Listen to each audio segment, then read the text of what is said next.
Put that away, dear. Join me in cooking. No way, Grandma, I'm not your cook. If you need someone, you'll hire someone. I can't keep doing this anymore. But why? I don't understand. I have to be strong. So Grandma got tired of me and left. I am now all by myself. I don't even know how to cook or clean. How do I cope? Sophia was a girl who lived in her own little world, a world where nothing was too important except her phone. She lived with her grandmother, a kind woman who had raised her with love and patience. Her grandmother, although frail and getting older, did everything around the house, cooking, cleaning, and washing clothes. But Sophia didn't appreciate any of it. She had one job, to entertain herself, and she did it well. Day after day, Sophia would spend hours on her phone, scrolling through social media, doing live videos, and chatting with friends. She found the world outside her phone boring and unimportant.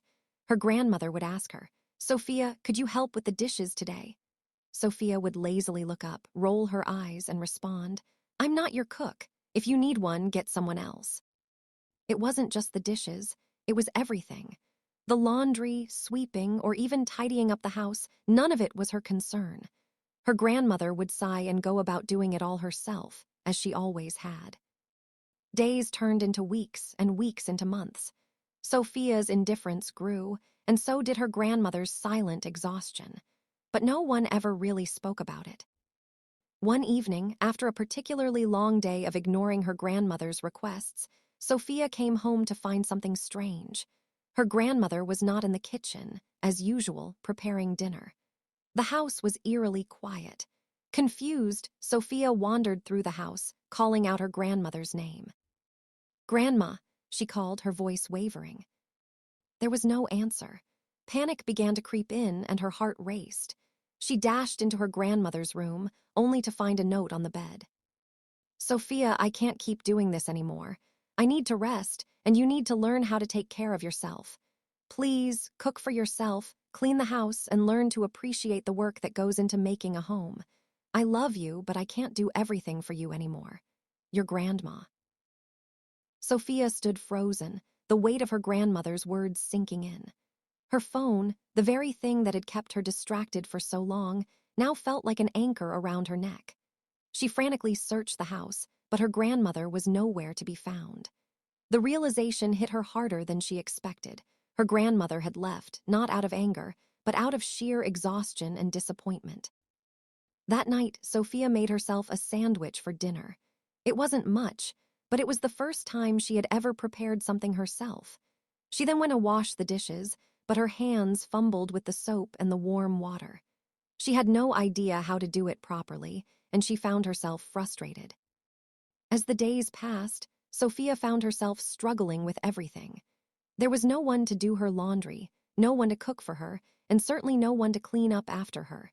She even had to clean the house from top to bottom for the first time in her life. Every chore she avoided, every task she pushed aside, was now her responsibility. It was hard, it was tiring, but it was also a lesson in humility and self-reliance.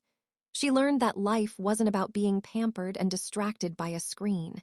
It was about hard work, responsibility, and caring for others.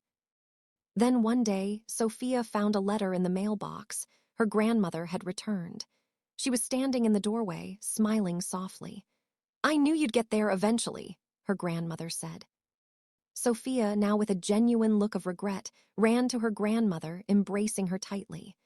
"I'm so sorry, Grandma," she said, tears welling up in her eyes.